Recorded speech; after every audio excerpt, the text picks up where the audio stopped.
ಆದಮೇಲೆ hook ಲೂಪ್ನ stitch ಮಾಡ್ಕೊಳ್ತಾ ಇದ್ದೀನಿ. ಒಂದು ಸೂಜಿನ ತಗೊಳ್ಳಿ, ಅದಕ್ಕೆ 2 ಎಳೆ ದಾರನ ಪೋಣಿಸ್ಕೊಂಡು ನಾಟ್ ಮಾಡ್ಕೊಳ್ಳಿ. ಹುಕ್ ಲೂಪ್ ನಿಮ್ಗೆ ಎಲ್ಲಿ ಸ್ಟಿಚ್ ಮಾಡಬೇಕು ಅಲ್ಲಿ ಒಂದು ಉದ್ದಕ್ಕೆ ಮಾರ್ಕ್ ಮಾಡ್ಕೊಳ್ಳಿ. ಮಾಡ್ಕೊಂಡಿದ್ದಾದ್ಮೇಲೆ ಮೇಲ್ಗಡೆ ಪಾಯಿಂಟ್ಗೆ ಅಂದರೆ ಸೂಜಿನ ಕೆಳಭಾಗದಿಂದ ಮೇಲ್ಗಡೆ ಪಾಯಿಂಟ್ನ ಮೇಲ್ಭಾಗಕ್ಕೆ ತೂರಿಸಿ ಎಳ್ಕೊಳ್ಳಿ.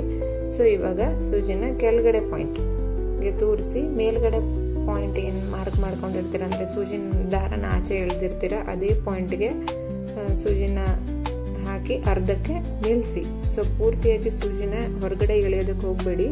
ಸೊ ಇವಾಗ ಮೇಲ್ಗಡೆ ದಾರನ ತಗೊಂಡು ನಾಟ್ ಹಾಕ್ತಾ ಬನ್ನಿ.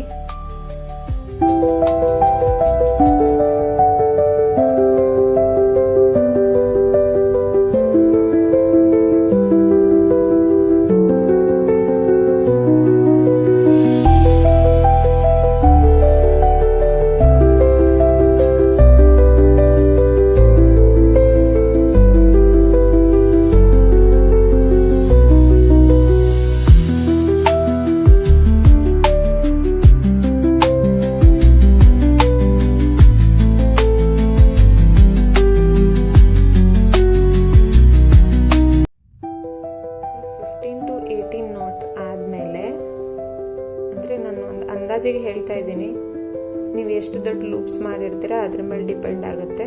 ಸೊ ಸೂಜಿನ ಮೇಲ್ಗಡೆ ನಾಟ್ನ ಹಿಡ್ಕೊಂಡು ಸೂಜಿನ ಆಚೆ ಎಳಿರಿ. ಆಚೆ ಎಳೆದಿದ್ದಾದ್ಮೇಲೆ ನೀವು ಸ್ಟಿಚ್ ಮಾಡಿರೋದೇನಿರುತ್ತೆ ಅದನ್ನು ಕೆಳಭಾಗಕ್ಕೆ ಬರೋ ಥರ ಮಾಡಿ ಸೂಜಿನ ಪೂರ್ತಿಯಾಗಿ ಆಚೆ ಎಳಿರಿ. ಸೊ ಇವಾಗ ಸೂಜಿನ ಮತ್ತೆ ಕೆಳಗಡೆ ಭಾಗದಲ್ಲಿ ಮೇಲ್ಗಡೆಯಿಂದ ಕೆಳಭಾಗಕ್ಕೆ ಸೂಜಿನ ತೆಗೆದು 2 ನಾಟ್ನ ಮಾಡಿಕೊಂಡು ಎಕ್ಸ್ಟ್ರಾ ದಾರನ ಕಟ್ ಮಾಡ್ಕೊಳ್ಳಿ.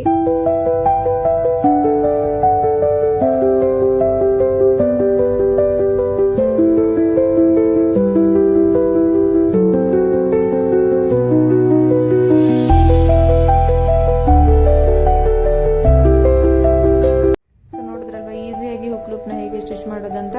ಸೊ ಈ ವಿಡಿಯೋ ನಿಮ್ಗೆಲ್ಲರಿಗೂ ಇಷ್ಟ ಆಯಿತು ಅಂತ ಭಾವಿಸ್ತೀನಿ. ಇಂಟ್ರೆಸ್ಟಿಂಗ್ ವಿಡಿಯೋದೊಂದಿಗೆ ನಾನು ಮತ್ತೆ ನಿಮ್ಗೆಲ್ಲರಿಗೂ ಮುಂದಿನ ವಿಡಿಯೋದಲ್ಲಿ ಸಿಗ್ತೀನಿ. ಅಲ್ಲಿವರೆಗೂ ಬಾಯ್ ಬಾಯ್, ಟೇಕ್ ಕೇರ್.